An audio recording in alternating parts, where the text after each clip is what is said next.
இது தமிழக சட்டசபை தேர்தல் குறித்தான கட்டணம் செலுத்தப்பட்ட விளம்பரம். தலைவன் என்றால் ஐயா ஸ்டாலின் மீது 1000 விமர்சனம் எனக்கு உண்டு. அரசியல் இல்லையோ, ஆனாலும் இரவோடு இரவாக தூக்கத்தை குறைத்து வந்து நின்னார்ல. தலைவன் அப்படிங்கறதுல உங்களுக்கு இந்த பேரை கேட்டோன்னே என்ன மனசுல தோணுது? ஸ்டாலின். எஸ். அக்கினி நெஞ்சில் குமுறும் எரிமலை கட்டின கலட்டும் ஆத்திரகாரா, அந்த குருதி அடிமொழி வேரில் அனலை திரட்டும் தைரியகாரா, கலியுகம் தேடி கடலால தாண்டி வந்தாயே நீ கரிகாலா. அரவணைக்கிற போக்கு, அதை பேசி சரி செய்கிற போக்கு கலைஞரை விட திரு ஸ்டாலின் வந்து ஸ்ட்ராங்கா இருக்குன்னு நினைக்கிறேன். ஸ்டாலின் இஸ் மோர் டேஞ்சரஸ் தேன் கருணாநிதி. அதை இன்னைக்கு ஸ்டாலின் நிரூபித்துக் கொண்டிருக்கார்.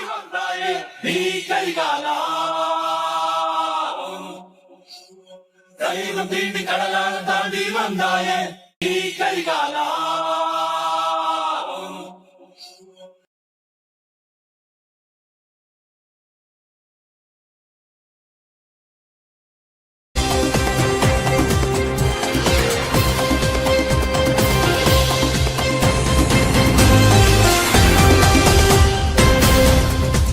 அன்பினர்களே, நாம் கடந்த காணொலிகளில் தந்த பல காணொலிகள் ஈரானுக்குள் ஈரானுக்கு எதிராகவும் இஸ்ரேலுக்கு ஆதரவாகவும் உளவு பார்த்த மொசாட்டின் அப்புறம் சிஐஏன் உளவு முகவர்களை கைது என்றுதான் பல காணொலிகள் நாமல் தொடர்ச்சியாக தந்த வண்ணம் இருக்கிறோம் இல்லையா? இப்பொழுதோ இஸ்ரேலுக்குள் இஸ்ரேல் படைகளுக்கு எதிராகவும் நாட்டுக்கு எதிராகவும் ஈரானின் ஆதரவுக்காகவும் உளவு பார்த்த கைக்கூலிகள் எட்டப்பன்கள் 4 இஸ்ரேலிய வீரர்கள், வேற பொதுமக்களும் கிடையாது, அவங்களோட இஸ்ரேல் படையில 4 வீரர் கைது செய்யப்பட்டிருக்கிறாங்க. நேற்று மாலை அந்த கைதும் அயன்டோம் இருக்குல்ல, அயன்டோம் அவங்களோட ஏர் டிஃபென்ஸ் சிஸ்டம், அந்த ஏர் டிஃபென்ஸ் சிஸ்டத்துல மிக முக்கியமான ஒரு பொறுப்புதாரையும் ஈரானின் ஸ்பை உளவு பார்த்திருக்கிறான். 5 பேர் கைது நேற்று. இஸ்ரேல் கார்ட்ஸ் அவங்களோட உலகம் இல்ல பென்பிகேர் அவர் நேற்று போய் பார்த்திருக்கிறார். ஃபுல்லா பார்த்துட்டு அந்த 4 பேரையும் கூடுதல் அந்த நேற்று நைட்டே போய் பார்த்தான் பாவி, பார்த்து முறுக்கிட்டு வந்துக்கிறான் பாவி. பாருங்க, ஒரு எவனா இருந்தாலும் அவன் நாட்டு சம்பளம், அவன் ஈரான் இஸ்ரேல்காரன் மோசமான அது வேற இதயம் இல்லாமன் அண்டாலும் நீ அவன் ஊருக்காரன், அவன் புறப்பும் அவன் இனம் என்று சொல்லிட்டு அவன் சலரியும் எடுத்துக்கிட்டு அவன் சாப்பாட்டையும் உண்டுகிட்டு அவனுக்கு எதிராக உளவு பார்த்தது கெட்டப்பன் இல்லாம வேற எப்படி வேறப்பா? கெட்டப்பன் தானே அவன், நல்ல புறப்பா இருக்கலுமா?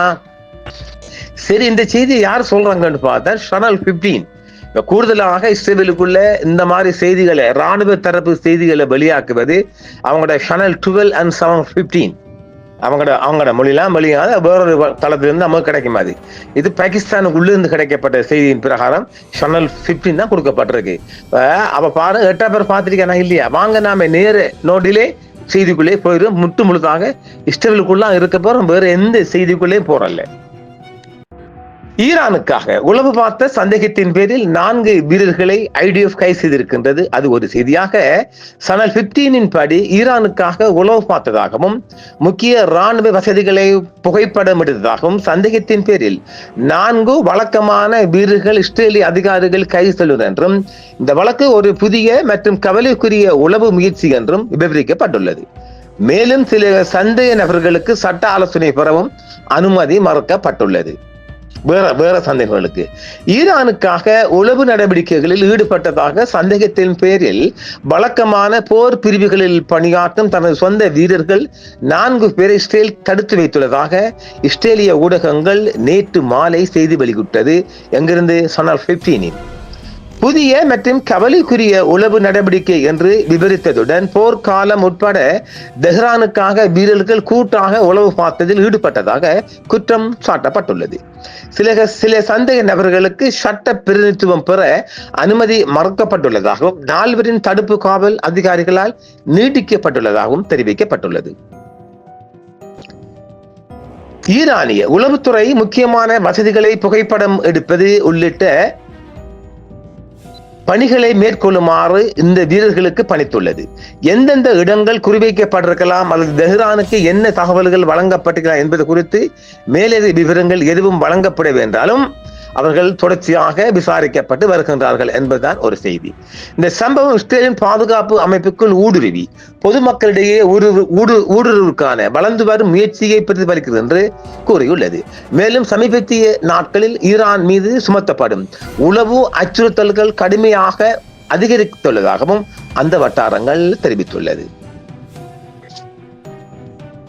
பிப்ரவரி 28 அன்று ஈரான் மீது தொடங்கிய அமெரிக்க இஸ்ரேலிய கூட்டு தாக்குதலை தொடர்ந்து இஸ்ரேலுக்கும் ஈரானுக்கும் இடையே நிலவும் கடுமையான பகைமைக்கு மத்தியில் இந்த கைதுகள் நடந்துள்ளன. அந்த தாக்குதலின் முன்னாள் உச்ச தலைவர் அலி கமேனி அவர்கள் கொல்லப்பட்டதுடன் 1340க்கும் மேற்பட்டோர் கொல்லப்பட்டுள்ளனர். இதற்கு பதிலடியாகவே ஈரான் பல்முனை தாக்குதல்களை வளைகுடா முழுவதும் தகர்த்து வருவதாகவே சொல்லப்படுகிறது. அது ஒரு செய்தியாகவும், பாதுகாப்பு குறைபாடுகள் வெளிப்படும் நிலையில் உளவு வழக்கில் அயர்ன் டோம் படை வீரர் ஒருவரை இஸ்ரேல் கைது செய்திருக்கிறது. பரவலாக விளம்பரப்படுத்தப்படும் இந்த அமைப்பின் செயல்திறனில் உள்ள பலவீனங்கள் குறித்த கேள்விகள் வலுத்து வரும் நிலையில் ஈரானுக்காக உளவு பார்த்ததாக குற்றம் சாட்டப்பட்ட அயர்ன் டோம் படை வீரர் ஒருவரை இஸ்ரேல் கைது செய்திருக்கிறது. பல மாதங்களாக ஈரானிய உளவுத்துறைக்கு முக்கிய இராணுவ தரவுகளை கசிவிட்டதாக குற்றம் சுமத்தப்பட்ட அயர்ன் டோம் ரிசர்வ் படை வீரரை இஸ்ரேலிய அதிகாரிகள் கைது செய்துள்ளனர். பணம் பெற்றுக்கொண்டு சந்தேக நபர் வான் பாதுகாப்பு அமைப்புகளின் செயற்பாட்டு விவரங்கள், இருப்பிடங்கள் மற்றும் நடைமுறைகளை பகிர்ந்து கொண்டதாக சின்பட் கூறுகிறது. சின்பட் யாரு? ஒரு உளவு பிரிவு. அயர்ன் டோமின் நிஜ உலக செயல்திறன் மற்றும் கட்டமைப்பு வரம்புகள் மீதான கண்காணிப்பு அதிகரித்து வரும் நிலையில் இந்த வழக்கு உள் பாதுகாப்பு அபாயங்களை எடுத்து காட்டுவதாக இஸ்ரேல் தெரிவித்துள்ளது. சின்பட் அயர்ன் டோம் முக்கிய தகவல்களை பகிர்ந்த படை வீரர் தான் இந்த படை வீரராக குற்றம் சுமத்தப்படுகிறது. ஈரானுக்காக உளவு பார்த்ததாக சந்தேகத்தின் பேரில் அயர்ன் டோம் வான் பாதுகாப்பு அமைப்பில் பணியாற்றும் ஒரு ரிசர்வ் படை வீரர் இஸ்லாமிய அதிகாரிகள் இஸ்ரேலிய அதிகாரிகள் கைது செய்துள்ளதாக இஸ்ரேலிய காவல்துறை மற்றும் சின்பட் பாதுகாப்பு சேவை இணைந்து வெளியிட்டுள்ள அறிக்கையில் தெரிவிக்கப்பட்டுள்ளது. ஆக்கிரமிக்கப்பட்ட ஜெருசலேமை சேர்ந்த 26 வயதான ராஸ் ஹாஹன் என அடையாளம் காணப்பட்ட சந்தேக நபர் பல மாதங்களாக ஈரானிய உளவுத்துறை அதிகாரியுடன் தொடர்பு இருந்ததாகவும் அவர்கள் சார்பாக பணிகளை மேற்கொண்டதாகவும் அவர்களுக்கு உளவு நடவடிக்கை மேற்கொண்டதாகவுமே குற்றம் சுமத்தப்பட்டுள்ளது. அந்த அறிக்கையின்படி சம்பந்தப்பட்ட அந்த ராணுவ வீரர் பல மாதங்களாக ஈரானிய உளவுத்துறையுடன் தொடர்பில் இருந்துள்ளார். அந்த காலகட்டத்தில் தனது கடமைகளை செய்யும் போது அவர் கண்டறிந்த முக்கியமான பாதுகாப்பு தகவல்களை அனுப்புவது உள்ளிட்ட பல்வேறு பாதுகாப்பு பணிகளை மேற்கொள்ளுமாறு அவருக்கு அறிவுறுத்தப்பட்டுள்ளது. ஈரானால் பகிரப்பட்ட தகவல்களில் அயர்ன் டோம் அமைப்பின் செயல்பாட்டு விவரங்களான பேட்டரி கட்டமைப்பு, வெடிமருந்துகள் மற்றும் ஏவுதல் முறைகள், அத்துடன் அந்த அமைப்பின் செயல்பாடுகளை ஆவணப்படுத்தும் புகைப்படங்கள் மற்றும் காணொளிகள், விமானப்படை தளங்கள் மற்றும் வான் பாதுகாப்பு பேட்டரிகளின் இருப்பிடங்கள் ஆகியவை அடங்கியிருந்ததாகவும் இஸ்ரேலிய அதிகாரிகள் தெரிவித்துள்ளார்கள். இந்த தொடர்புகள் ஈரானிய சக்திகளால் ஏற்படுத்தப்படுகின்றன என்பதையும் அதற்காக அவர் நிதி இழப்பீடு பெற்று வருகிறார் என்பதையும் அந்த ராணுவ வீரர் அறிந்திருந்தார் என்பது விசாரணைகளின் போது தெரிய வந்துள்ளதாகவும் செய்தி வெளியாகி இருக்கிறது. லஹாவ் 433 மற்றும் சின்பட் அமைப்புகள் சம்பந்தப்பட்ட விசாரணையை தொடர்ந்து ஹோஹனுக்கு எதிராக ஒரு முறையான குற்றப்பத்திரிகை தாக்கல் செய்யப்பட்டுள்ளதாக இஸ்ரேலிய ஆக்கிரமிப்பு அதிகாரிகள் தெரிவித்துள்ளார்கள். ஆக்கிரமிக்கப்பட்ட ஜெருசலேமில் உள்ள இஸ்ரேலிய அரசு தரப்பு வழக்கறிஞர் அலுவலகம் இந்த விசாரணை தொடங்கியிலிருந்து இதில் ஈடுபட்டுள்ளது. மேலும் இந்த குற்றப்பத்திரிகை தாக்கல் செய்யப்பட்டது என்றும் இஸ்ரேலிய சட்ட அதிகாரிகள் தெரிவித்திருக்கின்றார்கள். தற்போதைய போர் நடந்து கொண்டிருக்கும் நிலையிலும் கூட விரோத நாடுகளின் உளவுத்துறை சக்திகள் இஸ்ரேலிகளை தங்கள் பக்கம் சேர்த்து இஸ்ரேலுக்குள் பாதுகாப்பு, உளவு மற்றும் பயங்கரவாத பணிகளில் ஈடுபடுத்தும் முயற்சிகளை தொடர்கின்றன என்று எச்சரித்த அதிகாரிகள் இந்த வழக்கு ஒரு பரந்த போக்கை பிரதிபலிப்பதாகவும் சொல்லியிருக்கின்றார்கள். முக்கியமான தகவல்களை அணுகக்கூடிய நபர்களை குறிவைத்து சமூக ஊடக தளங்கள் மூலம் ஆட்சேர்ப்பு முயற்சிகள் அதிகரித்து வருகின்றன என்றும் இஸ்ரேலிய அதிகாரிகள் தெரிவிக்கின்றார்கள். நிதி பணத்திற்கு ஈடாக ஈரானுக்காக உளவு பார்த்ததாக சந்தேகத்தின் பேர் சமீபத்திய ஆண்டுகளில் டசன் கணக்கான இஸ்ரேலியர்கள் கைது செய்யப்பட்டுள்ளதாகவும் சின்பட் அமைப்பு கூறியுள்ளது. இந்த வழக்கில் இஸ்ரேலின் பாதுகாப்பு அமைப்பிற்குள் இருக்கும் உள் பலவீனங்கள் குறித்து அதிகரித்து வரும் கவலைகளை அடிக்கோடிட்டு காட்டுவதாகவும் குறிப்பாக வரும் எரிகணைகளை இடைமறிப்பதில் மைய பங்கு வகிக்கும் அயர்ன் டோம் போன்ற முக்கிய பாதுகாப்பு அமைப்புகளை அணுகக்கூடிய நபர்கள் சம்பந்தப்பட்ட பலவீனங்கள் இதில் அடங்கும் என்றும் சொல்லப்படுகிறது. அயோடோம் பற்றிய கூட்டுகளுக்கு பின்னால் உள்ள பலவீனங்கள் இஸ்ரேலின் அயோடோமை ஏறக்குறைய பிழையற்ற பாதுகாப்பு அமைப்பாக சித்தரிக்கும் நீண்டகால கூற்றுக்குள் இருந்த போதிலும் பெருகி வரும் ஆதாரங்களும் நிஜ உலக நிகழ்வுகளும் மிக கட்டுப்படுத்தப்பட்ட ஒரு யதார்த்தமாகவே சுட்டிக்காட்டப்படுகிறது. இந்த அமைப்பின் செயல்திறன் அதன் உயர் இடைமறிப்பு விகிதங்களின் அடிப்படையில் பகிரங்கமாக கட்டமைக்கப்பட்டுள்ளது. இது பெரும்பாலும் சுமார் 80 முதல் 90% வரை குறிப்பிடப்படுகிறது. இருப்பினும் இந்த அளவீடு இயல்பாகவே ஒரு குறிப்பிட்ட பிரிவினரை மட்டும் தாக்குவதாகும். அயன்டோம் மக்கள் வசிக்கும் பகுதிகளை நோக்கி செல்வதாக மதிப்பிடப்பட்ட எரிகணைகளை மட்டும் இடைமறிக்கும் வகையில் வடிவமைக்கப்பட்டுள்ளது. இதன் பொருள் கணிசமான எண்ணிக்கையிலான வரும் ரகடுகளை முற்றிலுமாக தாக்கப்படுவதில்லை என்பதாகும். இதன் விளைவாக தலைப்புச் செய்திகளில் வரும் வெற்றி வீதங்கள் மொத்த இடைமறிப்பு திறனை பிரதிபலிக்கவில்லை என்று மாறாக அச்சுறுத்தல்களின் வடிகட்டப்பட்ட ஒரு துணைக்குழுவையே பிரதிபலிப்பதாகவும் சொல்லப்படுகிறது.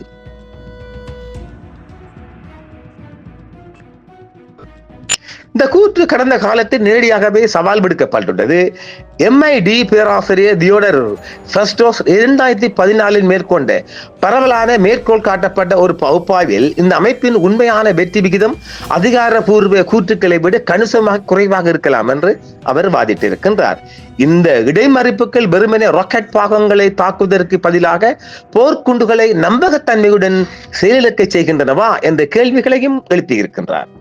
செயல்திறன் எவ்வாறு அளவிடப்பட்டு அறிக்கையிடப்படுகிறது என்பதை சுற்றியுள்ள வெளிப்படை தன்மை இல்லாததை இந்த ஆய்வு கவனத்தில் கொள்ளப்பட வேண்டும் என்றும் அவர் சொல்லி இருக்கின்றார்.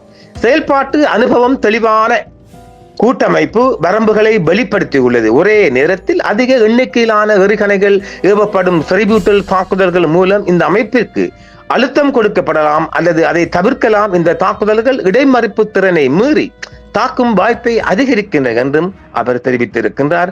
சமீபத்திய மோதல்களில் இந்த நிலைமை மீண்டும் காணப்பட்டது என்றும் அங்கு அமைப்புகள் தீவிரமாக பயன்படுத்தப்பட்ட போதிலும் தொடர் தாக்குதல்கள் வான் பாதுகாப்பு அமைப்புகளை ஊடுருவ வேண்டும்.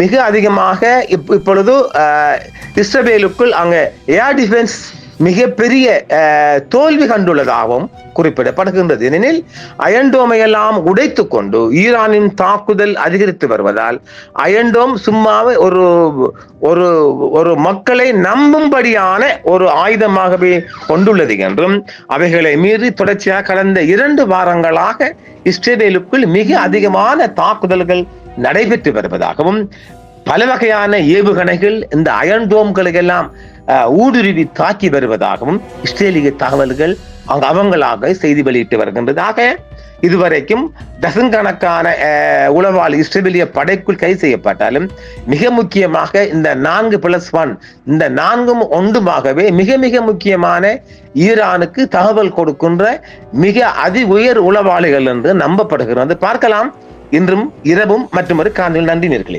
என்றும் உங்களுடன் சன்ரைஸ் இந்தியா டிவி சப்ஸ்கிரைப் பண்ணுங்கள், பெல் பட்டனையும் கிளிக் செய்யுங்கள். உங்கள் ஆதரவே எங்கள் சேவை. ஆதரவு தாருங்கள், அரவணைப்போம். மறக்காம சர்ப்ரைஸ் பண்ணுங்க. தேங்க்யூ.